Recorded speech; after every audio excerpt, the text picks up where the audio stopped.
Alors, est-ce que donc, vous avez à peu près compris ce que c'était ça? En fait, ce que j'ai fait, donc, je suis allé sur le site. Quelqu'un n'a pas compris? Donc, voilà. Donc, si je fais search, ce que j'ai fait, c'est que je suis là, je search, je fais prix.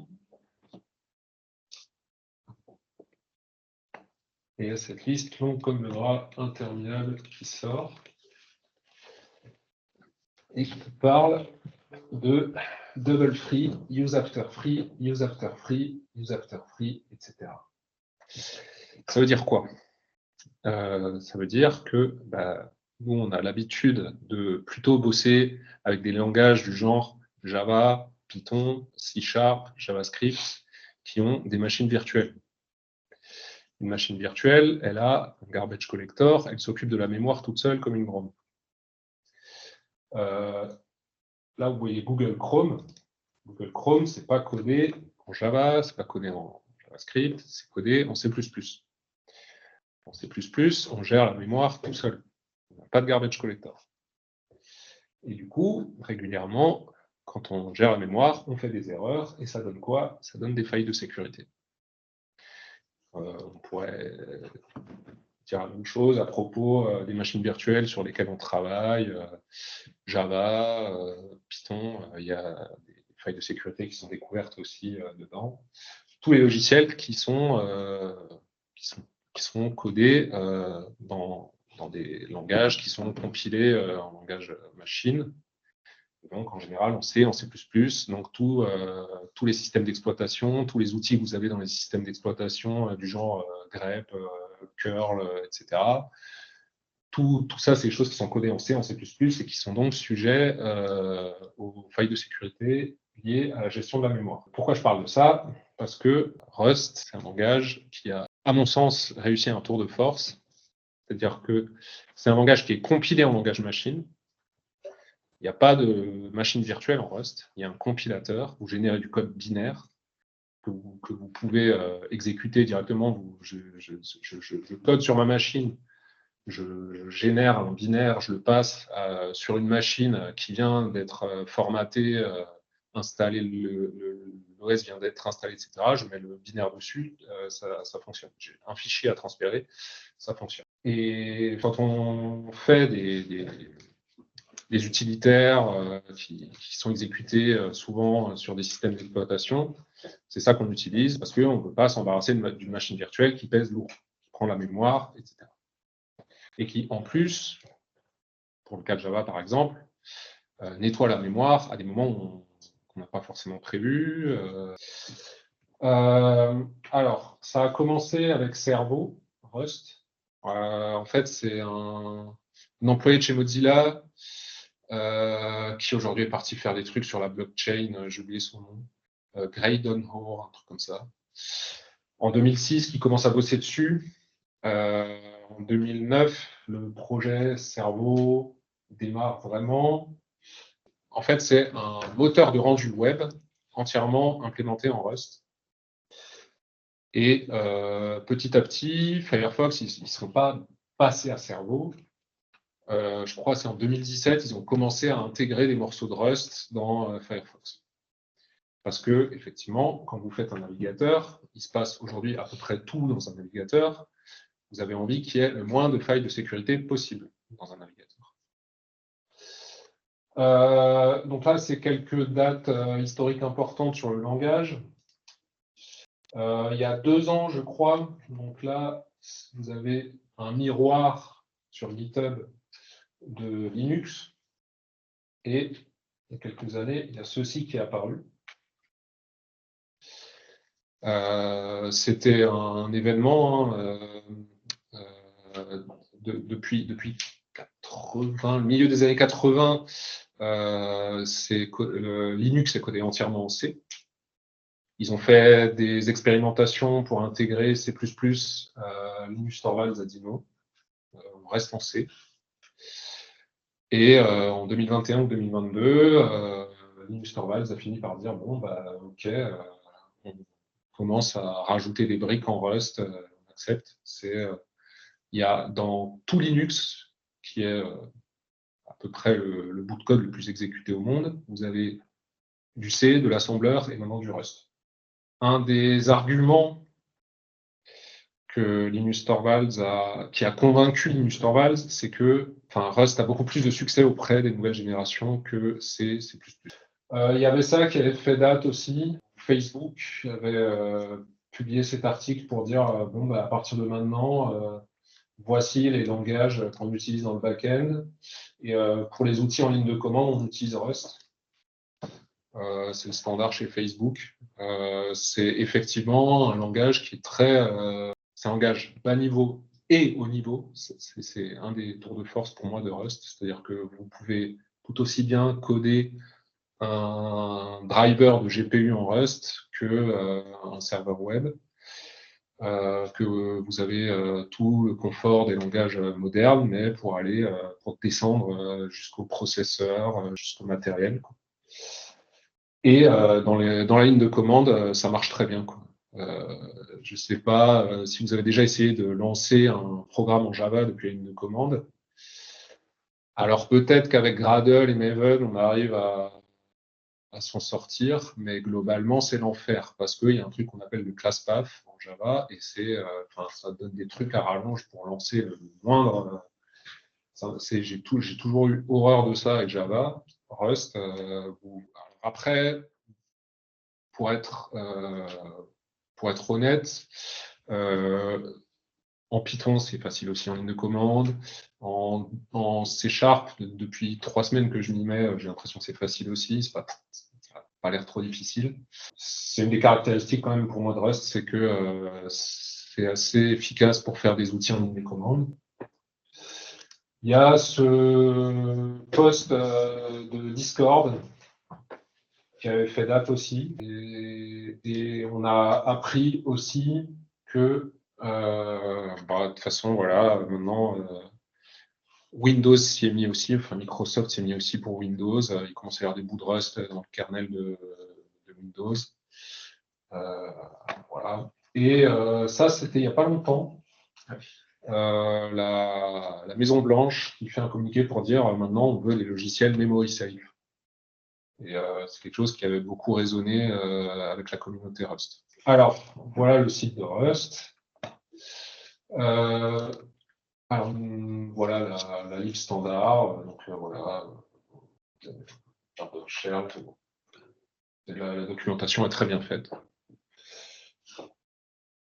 Si vous voulez. Ah, il y a avant celui-là. Ça, c'est le Rustbook. Toute personne qui veut apprendre Rust, je vous conseille d'attaquer par là. C'est vraiment très bien fait. C'est écrit par Steve Klabnik et Caroline Coles. C'est très bien fait. Il y a d'autres. Quand vous allez sur Learn, là, vous avez d'autres. Moi, quand je suis arrivé, j'ai dit non, je veux pas lire, je veux mettre les doigts dedans. Donc, je suis allé voir Rustlings. J'ai appris des choses, mais après, quand on veut comprendre en profondeur ce qui se passe, c'est une étape obligée, je pense.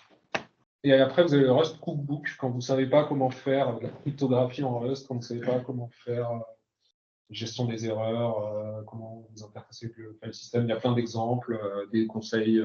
C'est là où le Rustbook est plus objectif, pour le dire comme ça. Le Cookbook est plus opinionated. C'est plus curatif. C'est une espèce de curation des librairies en fonction des sujets, bases de données, concurrence, etc. Vous avez le repository, donc les packages en Rust s'appellent crate. Donc, quand vous voulez chercher n'importe quoi, c'est l'équivalent de NPM.js, quoi, de Maven Central, etc., ou de PyPy. Donc, par exemple, si je suis déconnecté, n'importe lequel crate, vous avez le lien vers le repo, la documentation, etc. Classique. Un un truc que j'ai jamais vu dans un autre langage, vous avez une centralisation de la doc qui est très appréciable. Par exemple, Third, qui est une des crates les plus populaires en Rust. Vous avez la documentation qui est générée et que vous pouvez parcourir et qui est standard, qui a le même format pour toutes les crates. Tout ce qui est publié sur crates.io, vous avez la doc qui est publiée sur doc.rs. Et vous avez lib.rs qui est un site indépendant de la fondation Rust, qui est développé par Kornelski. Il ne met pas son nom entier. Ah, super. Donc, voilà, Kornelski. C'est pas mal parce que ça centralise encore plus les infos. Vous avez plus de découvrabilité en fonction des sujets. Par exemple, si je cherche je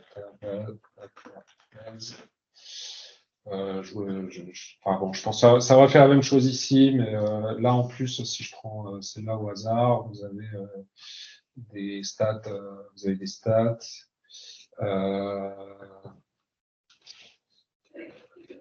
Il y a plus d'infos. On peut rentrer plus en profondeur, on peut avoir un coup d'œil plus rapide. Pour citer quelques personnes, vous avez Amos Wenger qui s'appelle, dont le pseudo est Faster Than Lime, qui fait un super blog. Le projet que je vais essayer de vous présenter aujourd'hui, je me suis beaucoup inspiré de cet article. Son blog est très chouette, il aborde plein de sujets intéressants, et il s'intéresse beaucoup à Rust, il fait beaucoup d'articles sur Rust, mais pas seulement. Marabos, c'est quelqu'un que j'ai suivi et par qui j'ai appris plein de choses. Notamment dans cet article, un truc que j'ai trouvé dingue, qui est que, en fait, ils accordent beaucoup d'importance à la rétrocompatibilité de Rust, le fait de pouvoir toujours compiler du vieux code avec des versions plus récentes.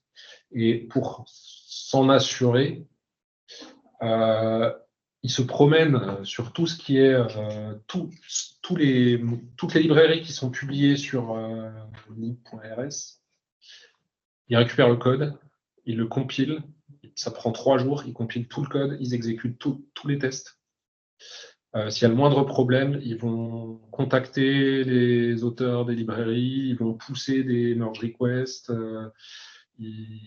Vraiment, ils s'assurent que quand ils publient une nouvelle version de Rust, ça casse rien. Jusqu'à retirer des librairies de crate.io qui tuent justement par point d'eau. C'est vrai, c'est arrivé ça? Oui, c'est arrivé une fois, il y a 3 mois. C'était sur Third par hasard C'était pas CRD, mais okay. C'était une autre librairie qui était sur de la Sync.io. D'accord. C'est pas cool. Mais c'est eux qui l'ont retiré. Au moins, ils ont mis la main sur la table et ils ont dit on l'a enlevé, on l'a retiré au link justement parce qu'on voulait que ce soit rétrocompatible et le titre n'a pas fait l'effort d'être rétrocompatible. C'est bien, il y a un plus et un moins, mais il y a surtout un plus. Voilà, parce que sur le long terme, tu as raison. Et donc Marabos, c'est une des. Elle travaille, je crois, dans la STD Lib de Rust. Asahi Lina, un compte YouTube, c'est une VTubeuse qui est spécialisée. Alors, je ne sais pas si vous connaissez le projet Asahi Linux, qui est un projet qui a pour objectif de faire tourner Linux sur les machines Apple Silicon.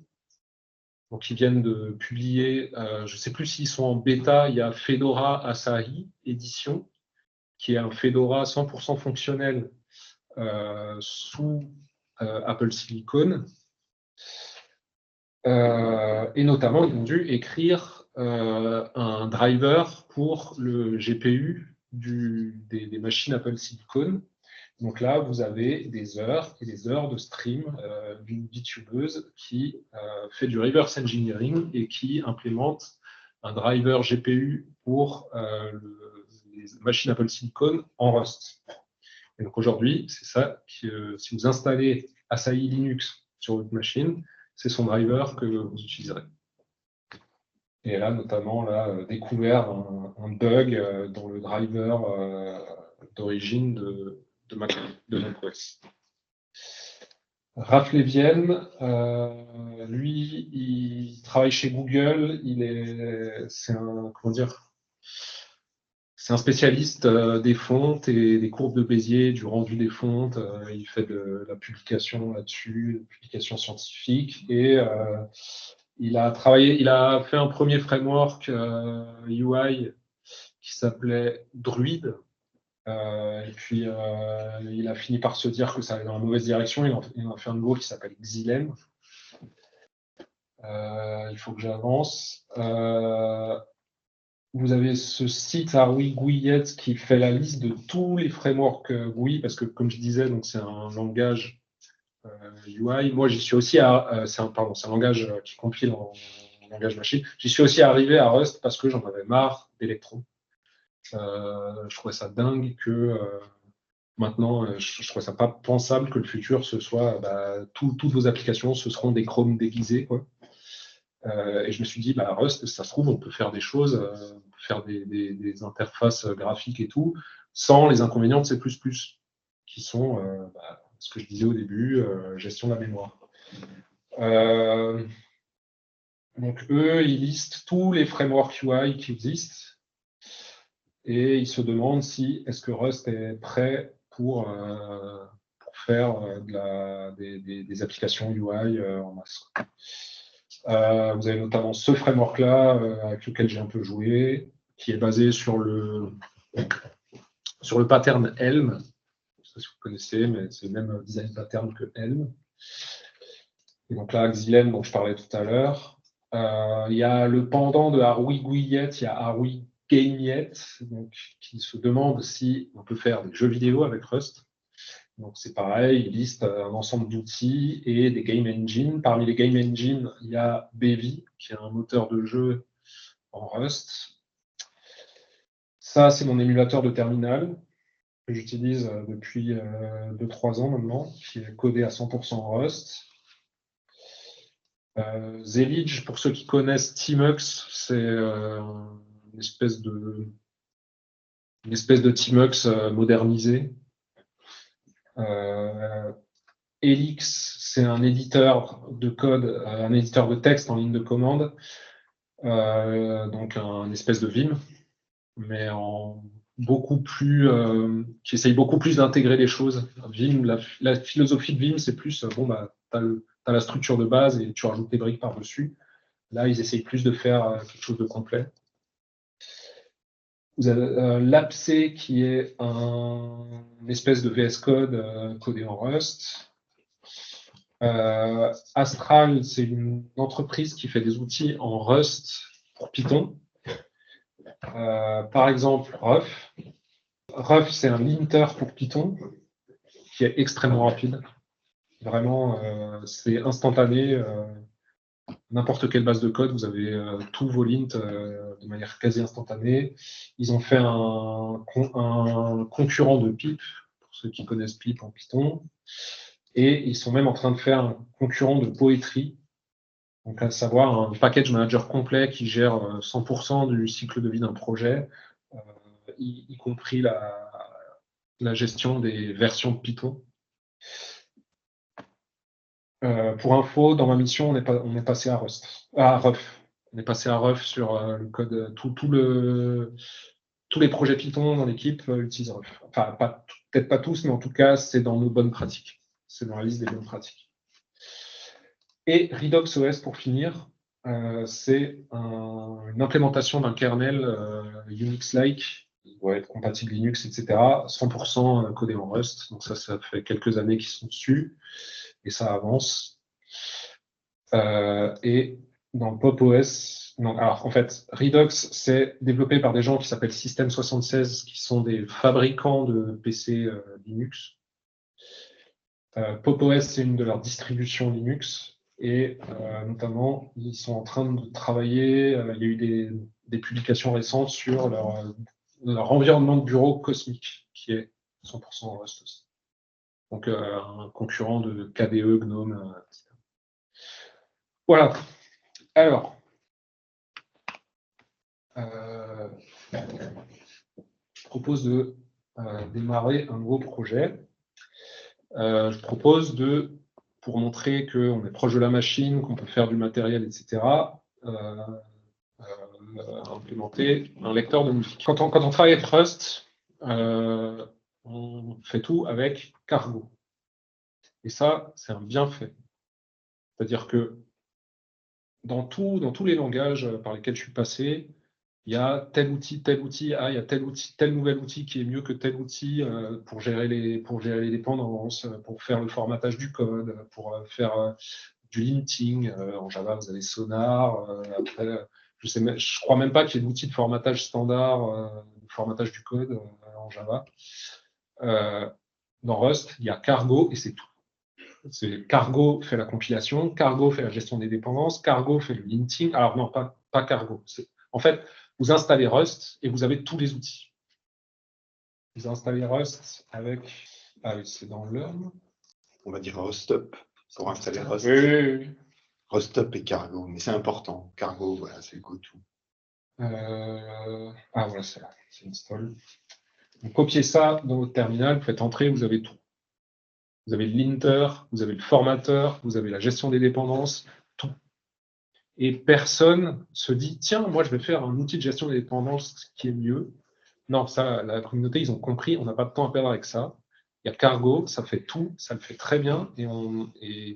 Alors après, ce que j'ai appris, ce qu'on m'a expliqué, c'est qu'il peut y avoir de la concurrence, des outils qui se tirent à bourre, mais tout est toujours masqué par Cargo. C'est-à-dire que peut-être que vous allez faire un nouveau formateur de code, mais la commande que vous allez utiliser sera toujours la même. Et après, la communauté, la fondation Rust, ils vous masquent ça. Et voilà.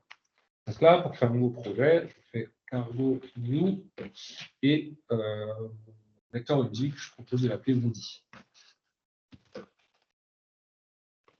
Voilà. Voilà.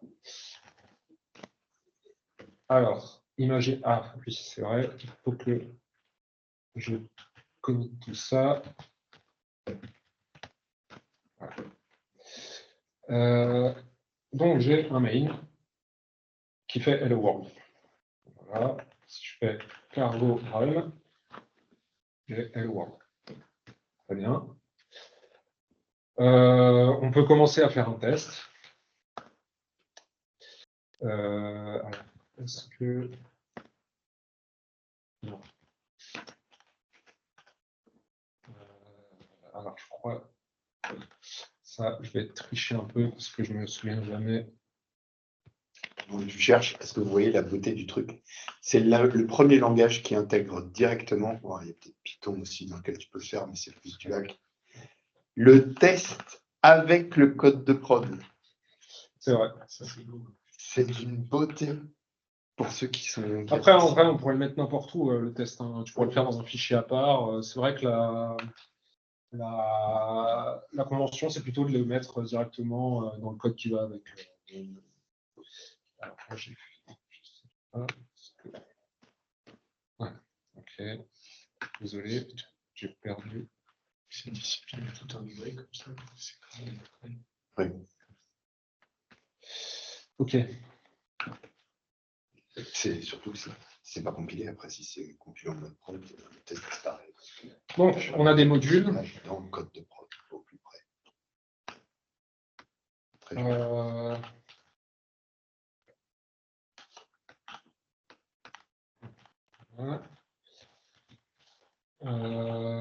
On a des directives. Alors ça, malheureusement, par rapport au AC, etc., il y a toujours des macros, c'est-à-dire qu'il y a un compilateur. Donc, il y a des... Est-ce que j'ai fait une bêtise? Non. Qu'est-ce que j'ai fait? Ah oui, j'ai oublié le nom du module. Voilà. Ouais, ça Ça, c'est des directives du compilateur, voilà, comme les dièse if, def, etc. en C. Ça permet de faire des choses très complexes. Ça permet de récupérer l'abstract syntax tree, de faire des opérations dessus. On ne va pas aller jusque-là aujourd'hui. Alors, par exemple, je veux que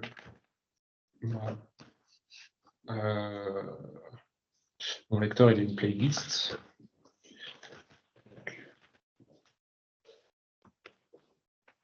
Je crée ma variable. Je crée un vecteur de string. Alors, d'habitude, les vecteurs, on les fait comme ça, en Rust. On pourrait aussi faire autrement. Et on fait une assertion de la playlist. Non.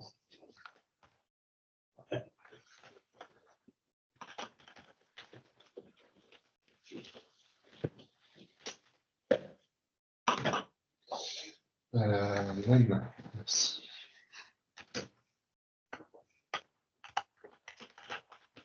Voilà, j'ai une playlist, longueur vide, elle est vide, donc sa longueur est 0. Et quand je lance cargo test, voilà, on a un test qui passe. Je ne pense pas qu'il y ait une librairie dans les librairies standards pour faire des tests unitaires en C, C++.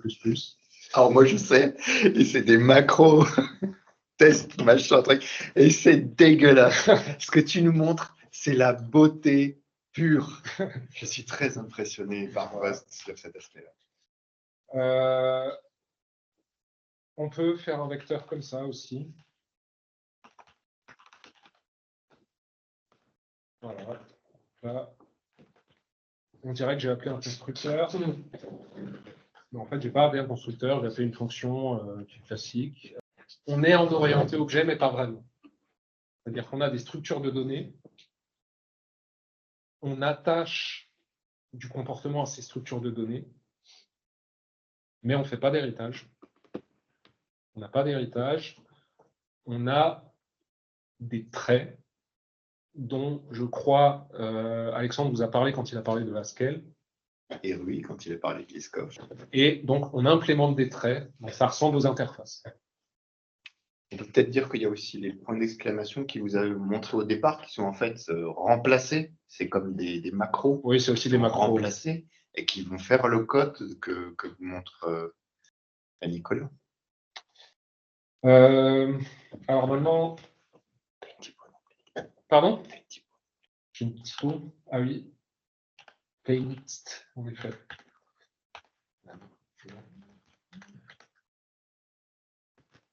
Voilà. Je n'ai pas donné de nom à mon test, c'est pas bien. Player. Voilà.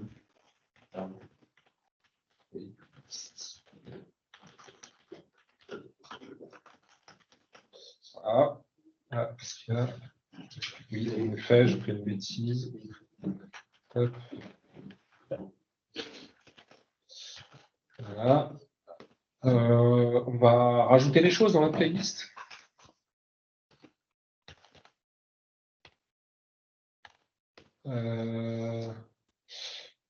Comment je l'ai appelé?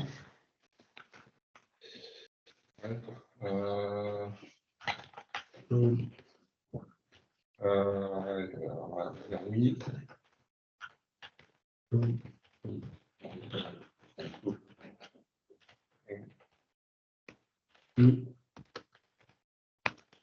Hop. Hop.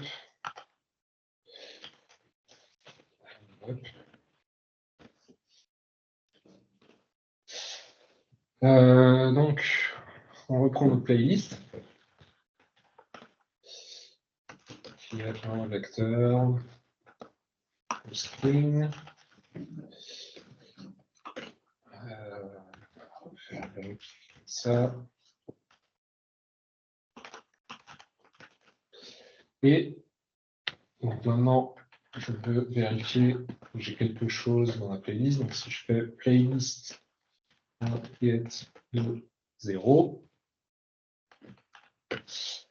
je veux avoir le track dedans. Voilà.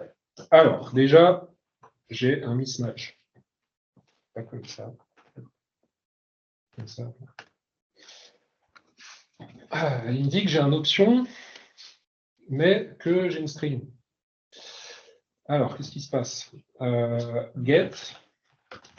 Alors, c'est un langage qui insiste beaucoup sur la rigueur, qui est impitoyable, qui ne laisse rien passer. Quand vous allez chercher un élément dans une liste, en Java, vous faites get de 0 et puis vous faites votre vie. Et s'il y a un out of bounds exception, bah, écoutez, c'est tant pis pour vous. Rust, là, il vous rappelle que bah, peut-être il y a quelque chose à l'index 0, mais peut-être il n'y a rien. Et donc, plutôt que de retourner directement une string, il retourne une option. Alors, on peut faire plein de choses avec les options. Donc, c'est comme les optionals en Java. C'est ce qui nous a présenté en fonctionnel. Oui, il y avait le même concept dans Haskell, absolument. Oui, Sauf que là, c'est dès qu'on n'est pas sûr, on met option. Et on rigole pas avec ça. Et après, bah, au moins, on est explicite. Et après, c'est à vous de voir ce que vous voulez faire. Et il n'y a pas de nul en Rust. Et Rust est un langage nul safe. Nul n'existe pas. Avec cet élément, comme dit, je peux faire des if, gérer le cas où il n'y est pas. Si je ne veux pas me prendre la tête, je fais unwrap. Unwrap, ça fait quoi? Ça fait si j'ai rien, le programme explose, terminé. Et il n'y a pas de faille de sécurité, il n'y a pas de problème, il n'y a pas, c'est fini. Tu me le fais parce que tu es en test, là, rassure-moi. Ça dépend. J'ai envie de te demander, il n'y a pas une fonction assert, justement, pour les options, pour dire is présent? J'ai l'impression que leur librairie d'assertion, elle est assez limitée. J'ai pas trop. Il y a. Je fais assert. J'ai assert ec, assert not égal. Et sinon, c'est vraiment très limité. Et j'ai pas l'impression que des gens aient eu la volonté de faire des librairies un peu comme Assergy et compagnie, quoi. Ce que je suspecte, et ça c'est un collègue qui me l'a dit, c'est que quand on fait du Rust, tout est tellement rigoureux que les gens commencent à se dire, bon, bah, en fait, je suis sûr de mon code, j'ai pas besoin de test. J'essaie de douter. Honnêtement, je suis passé par là. Je me rends effectivement compte que le système de typage de Rust est tellement rigoureux que des fois, je me dis, mais bon, je reste partisan du test. Alors, si je teste maintenant, j'ai un fail. Là, on me dit que j'ai un known. Donc, c'est ce qui s'est passé. Le unwrap a reçu un known, il a explosé. Fin de l'histoire. Donc, il faut que je mette quelque chose dans ma playlist. Oui, cool.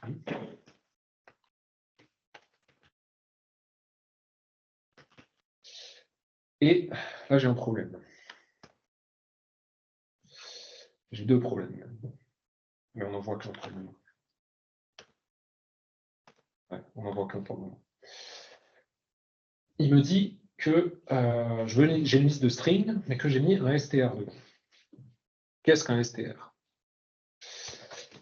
Alors, et pas n'importe quel str, un esperluette str. Alors, ça va être le moment de décider.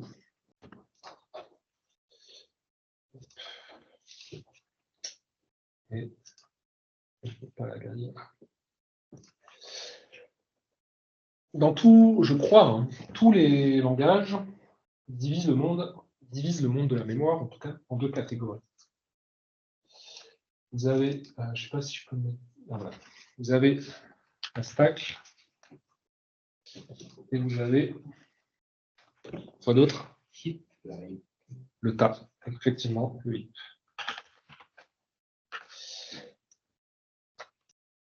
En Java, vous avez tout dans le heap, sauf les primitives. Les int, etc. Dès que vous avez un objet, il est dans le heap. En Rust, on va commencer à se poser des questions sur le sujet. Parce que l'invention qui fait la différence en Rust, c'est le concept de ownership, de possession. C'est-à-dire que les données qui sont en mémoire, elles appartiennent toujours à quelqu'un.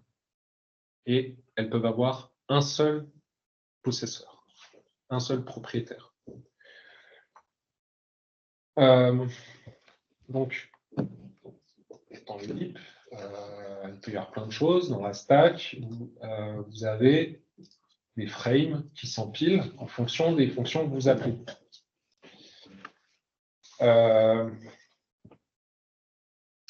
Et après, en vrai, il y a une troisième zone, dont je parlerai après. Qu'est-ce qui fait la distinction? C'est que les données qui sont dans la stack, on doit connaître leur taille au moment de la compilation. Les données dont la taille est inconnue au moment de la compilation doivent être stockées dans le tas. Les strings sont mutables en Rust. On peut faire push sur une string. Donc, on ne sait pas quelle taille elle aura avant d'exécuter le programme. Donc, on ne sait pas quelle taille elles auront au moment de la compilation. Donc, on doit les stocker dans le tas. Les strings littérales, comme c'est le cas ici, on connaît leur taille. Et donc, en fait, ce qui se passe, c'est qu'on pourrait les stocker dans la stack, mais en fait, les strings littérales sont stockées dans le binaire du programme. Et donc, elles sont typées ESTR.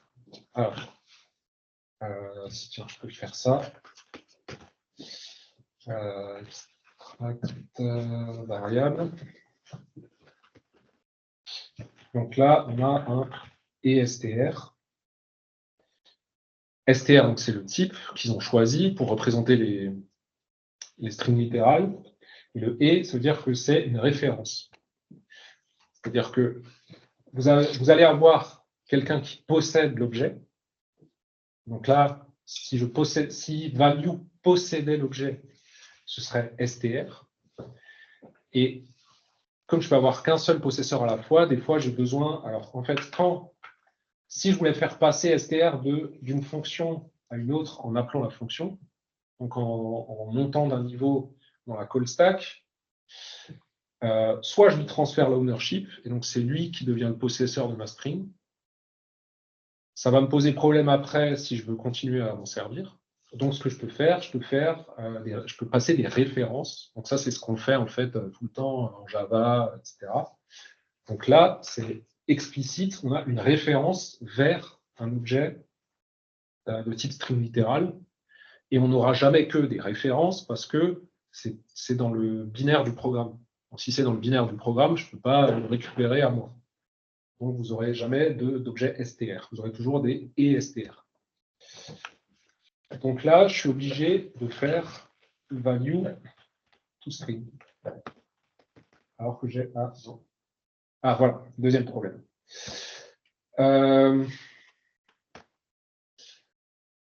modifie playlist. Je lui rajoute un élément.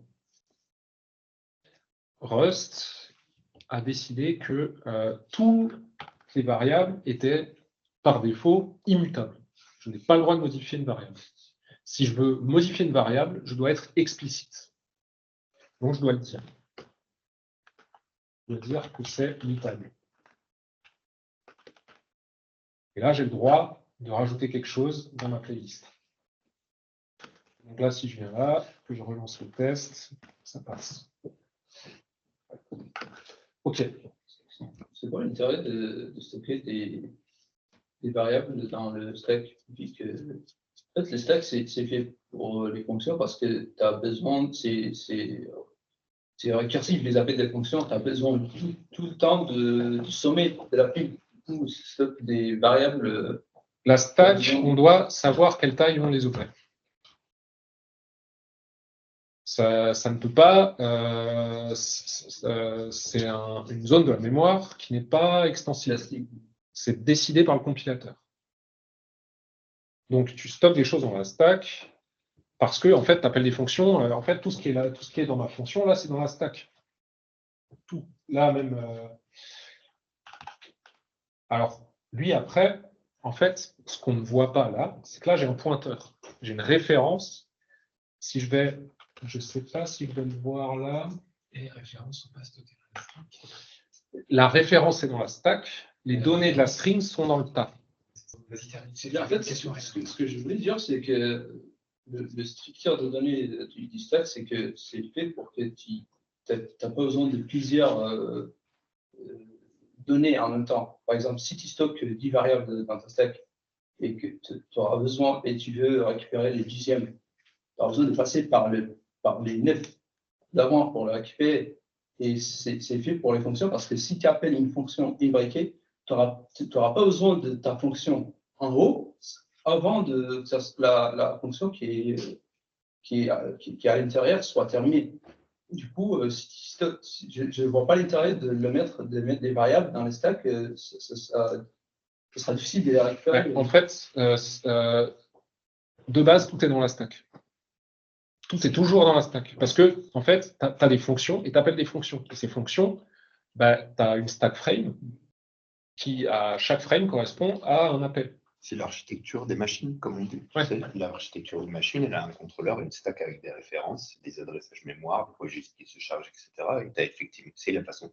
Tout est stack-based dans les interpréteurs. En fait, la stack, c'est pour l'enchaînement de tes fonctions. Par contre, pour l'architecture matérielle.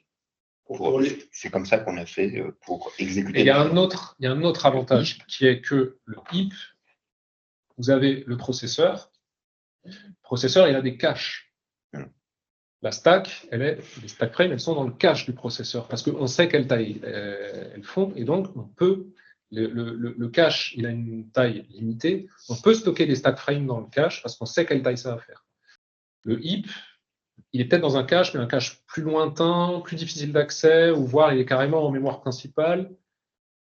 Quand on peut travailler avec la stack, c'est beaucoup plus rapide. Accéder à des données dans la stack, c'est beaucoup plus rapide. Je ne sais pas si tu voulais dire autre chose. C'est exactement ça.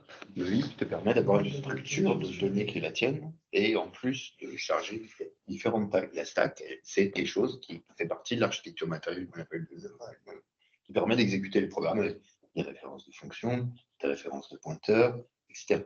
C'est fait pour. C'est très confiné. Donc, pour que l'objet soit déclaré immutable, il faut que tu implémentes il faut que tu l'implémentes d'une certaine manière dans le type, non? Parce que, je ne sais pas, tu as un objet qui en contient d'autres dans certains trucs, et par exemple, tu n'as pas changé l'instance de l'objet, si tu rajoutes des éléments à l'intérieur, oui, l'objet, il n'a pas été. En fait, ce qui se passe, c'est que quand tu descends tout en bas dans l'objet, tu vas voir que tu vas modifier des choses.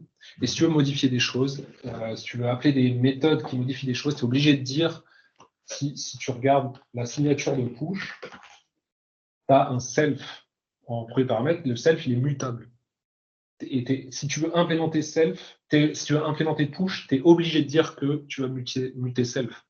Parce que tu vas modifier une des données membres de self. Et ça, le compilateur, il le voit. Il ne te le laisse pas passer. Ok, donc un type qui est mutable, c'est qu'il a été, comment dire, codé. C'est pas le type qui est mutable. C'est une variable peut être mutée ou pas. Ouais. Et après, on peut appeler des méthodes sur cette variable, sur les données en fait. Et cette méthode, soit elle déclare qu'elle mute self, soit pas. Alors, on va faire une restructure de données maintenant. Alors, on les déclare avec struct. Donc, on a un player. J'aime bien la façon dont tu as le playlist first qui te donne des propositions sur le linting. Oui, bah c'est Clippy. Tu t'installes Rust et c'est intégré. C'est un des linters. On a une donnée membre playlist. de type vecteur de string. Et voilà. Et qu'est-ce qu'il dit? Oui, ok. Donc, moi, je m'en sers jamais. Le temps à tourner, donc je propose de ne pas d'en rester là pour les tests. Je propose de commencer à implémenter le lecteur. Donc, on va déjà afficher un message au dernier utilisateur.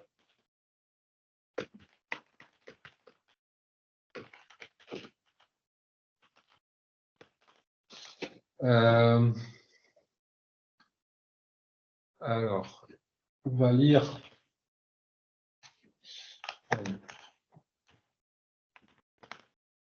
On va lire la ligne de commande.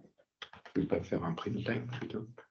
Non, je veux lire. Alors, en fait, donc là, je veux lire une commande. Je veux que l'utilisateur me saisisse une commande pour que je fasse quelque chose. Donc, je vais lire. Tu peux le lire à la ligne. Parce que là, tu as mis un print. Welcome. Ah oui, pardon. Merci. Je fais toujours avoir avec ça, effectivement.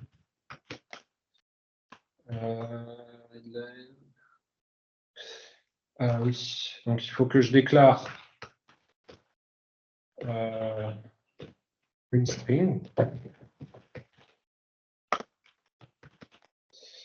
pour que je puisse ensuite lui passer. Donc là, il veut une string qui sera mutée. Il veut une référence vers une string qui sera mutée. Si je lui donne juste CND, il va me dire non. Ceci, je veux. Alors, tiens, si je fais build, déjà, je ne sais pas quand c'est la dernière fois que vous avez compilé du C, du C++. Hein? Ça remonte. Je ne sais pas si vous vous souvenez à quoi ressemblaient les messages d'erreur. Je ne pense pas que ça ressemblait à ça. C'est beaucoup plus confus. Et ça remonte à quelques jours. Je te jure, c'est moche, même avec Boost. La fondation Rust fait des efforts énormes pour que les messages. En fait, ils ont constamment en priorité en tête l'expérience des développeurs. Dans tous les choix qu'ils font, moi, à chaque fois, je suis là à leur dire merci d'avoir fait ce choix. Et là, ils ont vraiment beaucoup bossé sur les messages d'erreur. Vous voyez quelle variable pose problème, à quel endroit. Ils vous proposent, tout en bas, vous voyez qu'on vous propose une correction. On vous propose une manière de faire marcher le code. Et donc, j'ai juste à appliquer la proposition et ça marche. Et donc là, en fait, je dis empreinte CMD, puisque readline demande une référence. S'il ne demandait pas une référence, s'il demandait la string, je lui donnerais la string, après ce serait fini, j'ai perdu ma string. Et si Ça change elle passe d'une stack frame à la stack frame du dessus. Et alors, en Rust, on n'a pas de garbage collector. La mémoire est nettoyée de manière semi-automatique. C'est-à-dire que quand une stack frame est détruite, toutes les données qui sont à l'intérieur sont automatiquement détruites. Donc là, si je vais passer CMD sans lui donner de référence, il aurait détruit string. Si je lui passe une référence, il détruit la référence, mais les données qui sont dans le tas sont toujours là. Même si elles sont plus référencées. Elles sont toujours référencées dans la stack frame du dessous.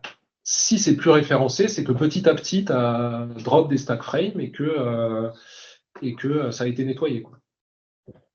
Là, si je veux, en fait, là,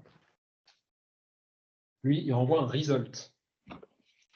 Donc, en Rust, il n'y a pas d'exception, de checked exception, etc. Il y a l'énumération result qui peut être soit de type error, soit de type OK. Donc là, je reçois un objet et donc c'est pareil, je peux faire je peux faire une wrap, quoi. Et je vais faire une wrap parce que, en fait, si le readline ne marche pas, qu'est-ce que je vais faire? Il y a un gros problème si le readline ne marche pas.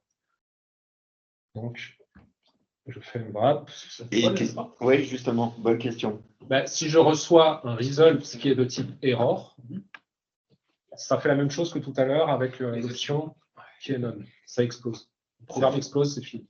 C'est le panique qu'on connaît. Ça panique. Exactement, ça panique. Donc là, j'ai reçu une commande.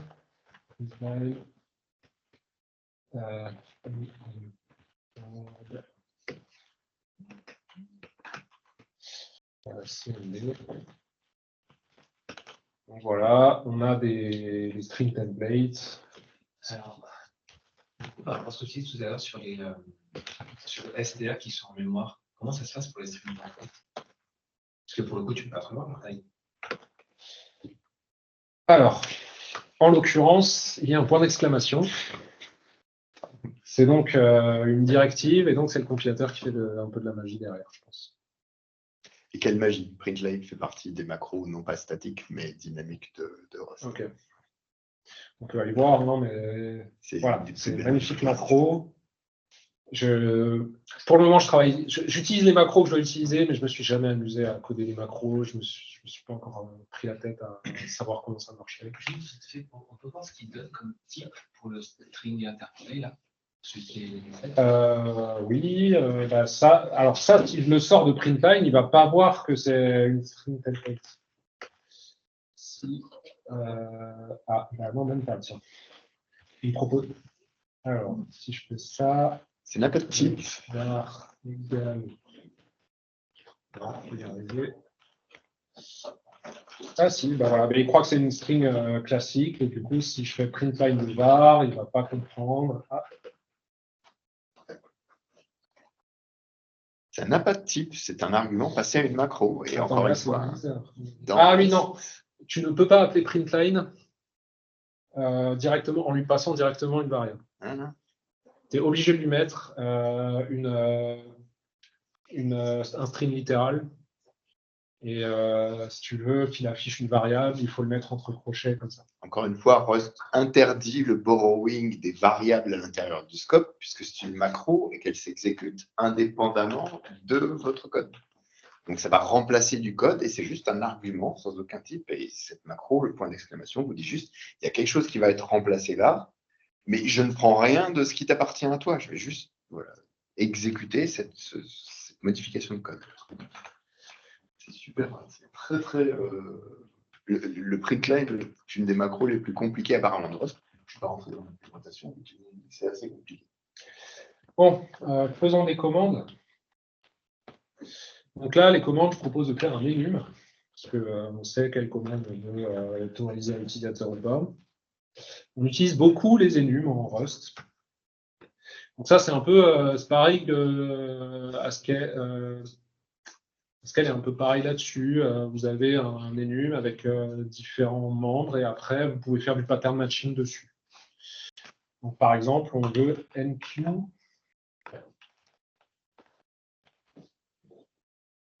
Ouais, NQ, une track dans la playlist. Donc, comment je fais là? Alors, je vais partir de ma commande que j'ai lue depuis la ligne de commande.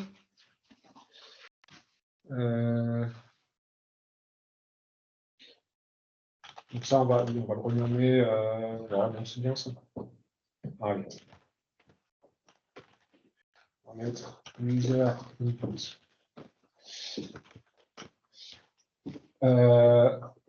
Et donc, on va faire.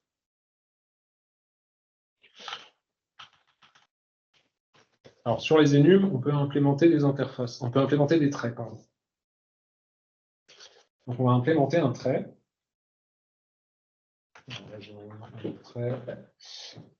Donc, on va implémenter un trait qui s'appelle from str. pour commande. Donc, quand je dis que je vais implémenter un trait, il me dit, bah, donne-moi les méthodes. Voilà, on a une méthode à implémenter. Donc, on va recevoir une SPR et on va en sortir un result de self. Alors là, on a self qui fait référence à un commande, c'est-à-dire le type actuel. Donc, en fait, on peut bêtement. Alors, dans result, donc result, c'est lui-même un enum qui contient soit R, soit enfin, R comme error, soit OK. Donc là, sans réfléchir, on peut faire OK de NQ.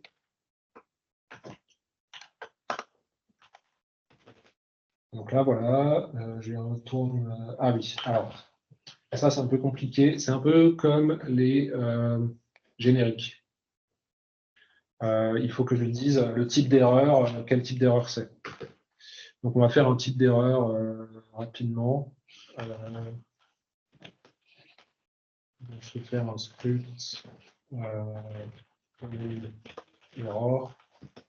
Alors, non, c'est pas command, c'est command parse error. Oui. Il n'y a rien dedans. Et donc, voilà, le type, c'est le type d'erreur, c'est command parse error. Et on est content. Donc là, si maintenant j'ai accès à let command égale user input point parse.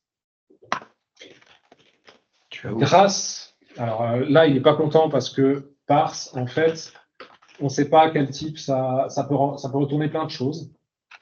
Là, ce que je veux, c'est qu'il me génère un command. Tu l'as fait exprès de ne pas utiliser le Alors, derive. c'est result. Tu le fais exprès de ne pas utiliser le derive CRD ou quelque chose comme ça qui permettrait justement d'avoir le. Oui, je veux montrer des choses avec parse, etc. Mais en l'occurrence, ça ne marche pas. Qu'est-ce qui se passe? Ah oui, le 2 argus. Oui. Et j'imagine que je donne une parse error. Voilà. Et donc là, je peux faire println.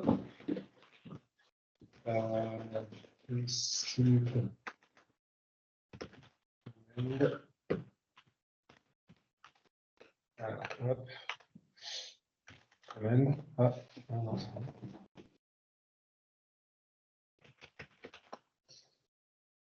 Et là, il n'est pas content parce que il veut que, en fait, pour pouvoir mettre un objet dans un template string, il faut qu'il implémente un certain trait. Ce trait, c'est display. Je pourrais implémenter display, c'est un peu long. Il y a autre chose que Rust permet, qui est le derive. Voilà, derive de debug. Donc là, je dis au compilateur, génère-moi du code de manière à ce que command implémente le trait debug. Et quand on implémente le trait debug, on peut faire ceci. Et ça ne marche pas. Commande parse error aussi peut-être. Ah, attends. Ah oui, c'est ça. Ok, merci.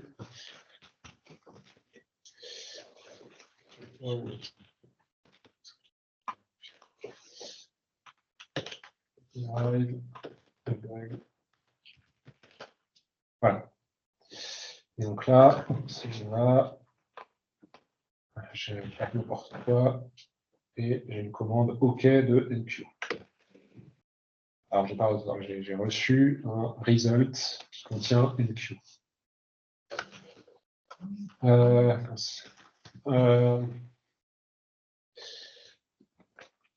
Maintenant qu'on a une commande, on peut faire du vrai parsing.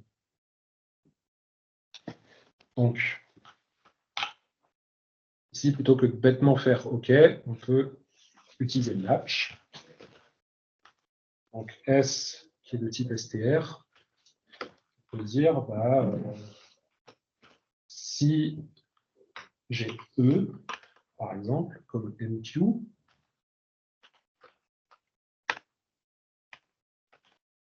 alors tu me renvoies OK de MQ. Et donc là, il me dit que ce n'est pas exhaustif.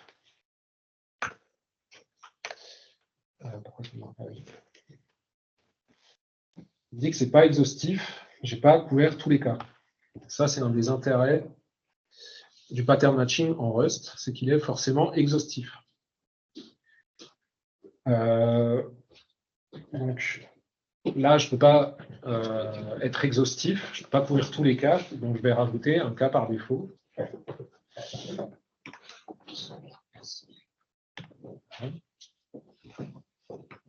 cas par défaut, tu dois retourner une erreur, c'est ça? Pardon? Un cas par défaut, tu dois retourner une commande partielle, c'est ça? Exactement. Donc là, c'est commande partielle.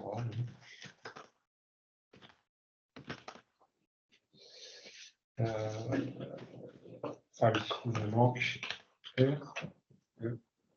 Non. Oui, c'est ça, c'est un R de commande partielle. Il manque plus. Ah oui, il manque le. Non plus. Ah bah non. Qu'est-ce que tu disais? Un new, non? Non, il n'y a pas besoin de new. Non, c'est. Alors. Parce que là, tu vas aller passer un commande par serveur, tu l'as construit, en fait. Faut juste renvoyer R, parce que tu l'as déjà dit, en gros, c'était ça comme erreur. C'est bizarre, qu'est-ce que j'ai fait?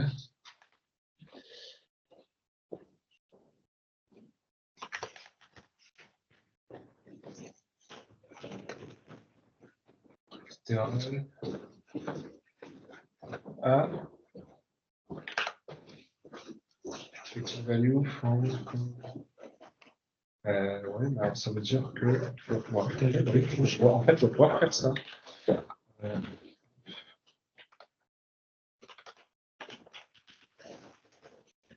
Ah, non.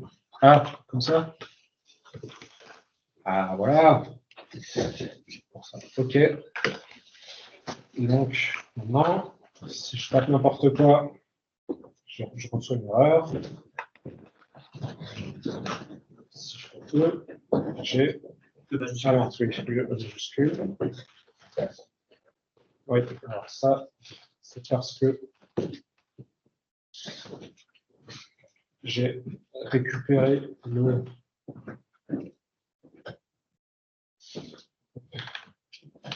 J'ai récupéré le backslash n avec, et donc il faut que je fasse stream.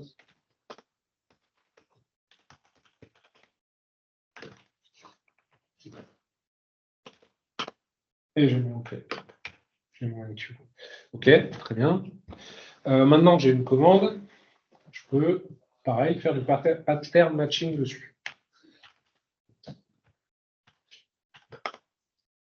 Donc c'est commande. Donc là, pareil, il me dit il manque des possibilités. Donc, mets-moi les possibilités tout seul. Par exemple, si j'ai un MQ,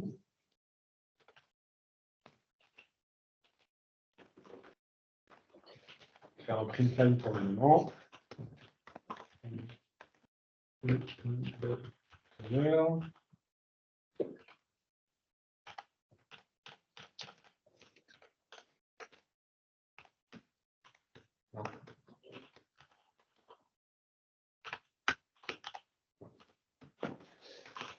Et si on va tout simplement faire un i, oui, c'est i print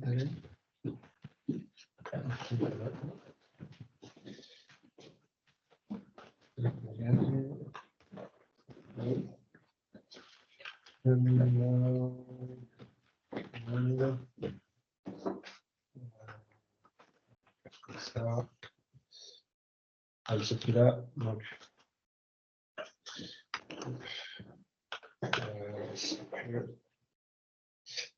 ah, si je peux faire user input.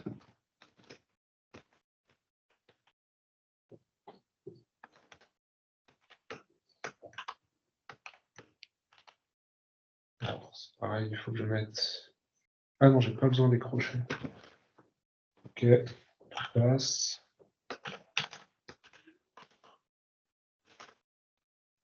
Ah. Voilà. Voilà. Faire ça. Récif commande. Ok. Ah oui, parce que j'ai laissé le print time. Donc il y a besoin.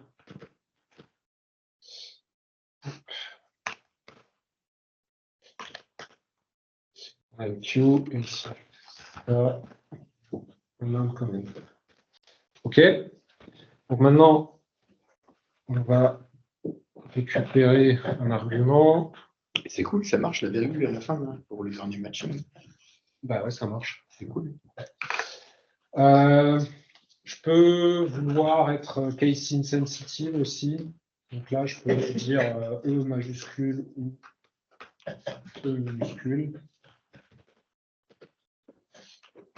Et si je fais ça, j'ai Enter. Quelle heure est-il? Oh, il reste 4 minutes. Ok. Écoutez, je propose de continuer. Hein. On peut pas paniquer. On pourrait pas faire panique. Bah, oui, on peut faire ça. Ça marche pas.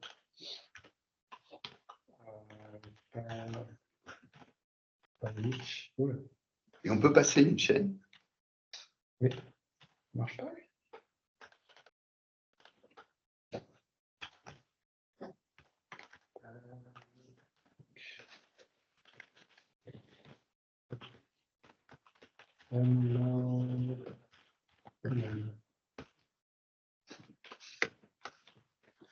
C'est parce que ça t'enlève tous les points d'exclamation à chaque fois. Bah, il ne sait plus que c'est une directive et du coup il essaye de chercher une vraie fonction et du coup ça ne marche pas. Ouais. Moi, le match, ça fait quoi? Voilà, on n'a pas niqué.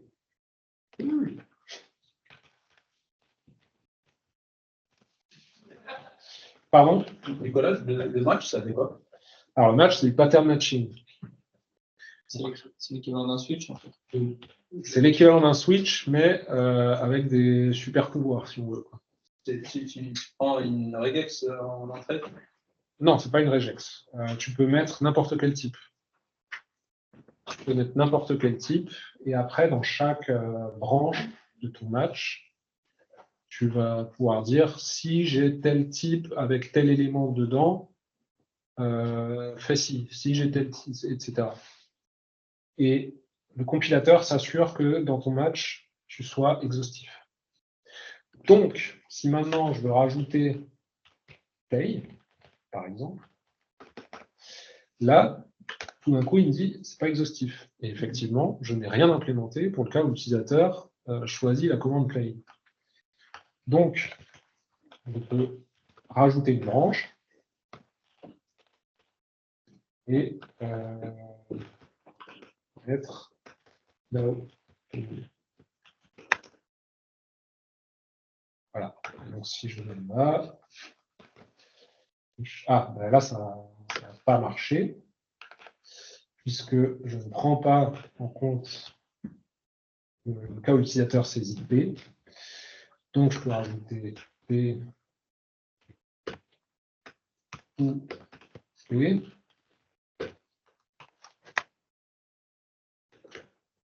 Dans ce cas, je dis OK de command et là.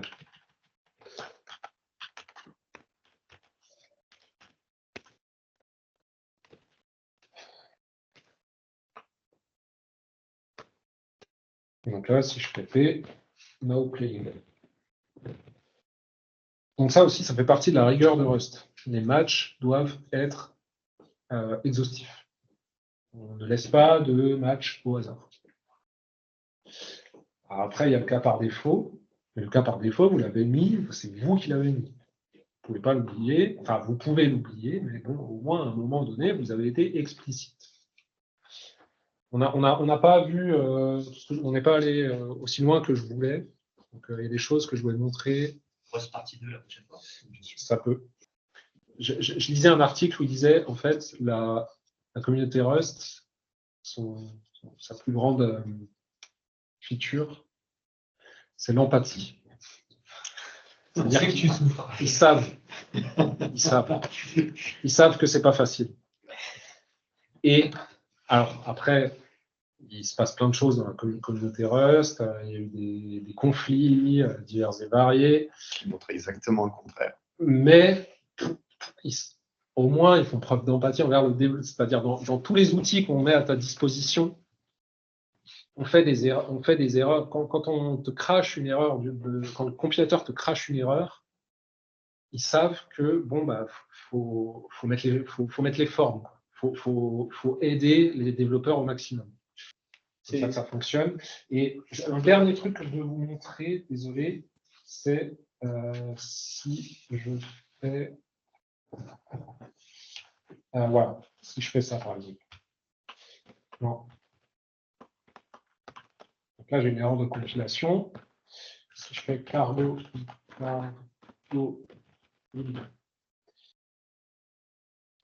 ah oui, parce que c'est dans les tests. Là, par exemple.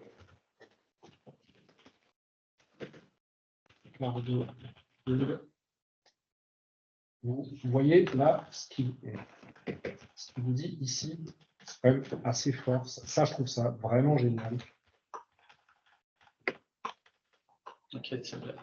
Ça va faire penser. Voilà. On vous dit, voilà pourquoi tu t'es trompé. C'est fou.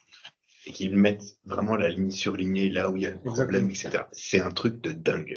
Une question, c'est plus utilisé dans quoi du coup comme une pratique? Alors, aujourd'hui, je dirais que c'est beaucoup plus utilisé pour faire des outils en ligne de commande. Ah, j'ai aussi oublié RipGrep, qui est un concurrent de grep. C'est quoi? De grep. Ouais, c'est quoi l'outil? RipGrep. Ah, ouais, c'est donc on fait pas mal d'outils en ligne de commande avec, notamment des outils avec des interfaces en ligne de commande. C'est-à-dire que tu es dans le terminal et tu peux les cliquer sur le texte, tu as des drop-down et des trucs comme ça dans le terminal. Après, ouais, pour tout ce qui est... en fait, c'est pour faire ce qu'on appelle du systems programming. Aujourd'hui, c'est vraiment... je pense que c'est très majoritairement utilisé pour ça. Enfin, la programmation système. C'est rentré dans le kernel Linux, dans Windows. Je me souviens d'une personne qui disait oui, aujourd'hui, j'ai fait une présentation, j'ai montré que j'avais écrit un driver NVMe en Rust. Et il y a quelqu'un dans le public qui m'a dit je vous félicite parce que vous avez à peu près les mêmes performances qu'avec le driver historique qui est codé en C. Quand j'ai besoin d'un script, j'essaye de me forcer. C'est vrai qu'en Python, tu vas plus vite, c'est clair. Si j'ai besoin de faire un curl pour attaquer je ne sais quelle API, je vais plutôt le faire en Python. Et puis, au bout d'un moment, quand il faut commencer à vraiment faire un truc un peu élaboré, je vais commencer à penser à Rust. Un exemple. J'ai l'impression que ce que tu disais, c'est que tu vas penser à Rust quand tu as besoin de perf. Effectivement, tu as de très bonnes perfs. Mais tu n'as pas que ça, je trouve. Parce que tu n'as aucun problème d'environnement, en fait. Tu récupères ton pro, tu clones le repo, tu fais cargo build, et c'est fini, quoi. Il n'y a pas telle version de Maven, il faut installer Maven, il faut installer je ne sais quel outil de packaging, je ne sais pas quoi. Non, tu clones cargo build et tu as ton binaire et tu peux exécuter le code. Et tes versions, tu les spécifies comment? Tu as un fichier cargo.toml. C'est un numéro de C'est version. toujours ça le problème, c'est tout le temps les problématiques de compatibilité entre tes versions de lib et la version de ton copilot en général. C'est tout le temps ça. Et bien justement, au début, ce que j'expliquais, c'est qu'il mettent un point d'honneur à rester rétrocompatible. Ouais, jusqu'au jour où. Bah, normalement, ils ont promis que ce jour n'arriverait pas. Lorsque- Tant qu'on est en version 1 de Rust, c'est que ce jour n'est pas arrivé. Je disais au début, ils compilent, chaque fois qu'ils sortent une nouvelle version de Rust, ils prennent tous les projets qui existent, ils les compilent, ils vérifient que ça passe, ils exécutent les tests, ils vérifient que ça passe.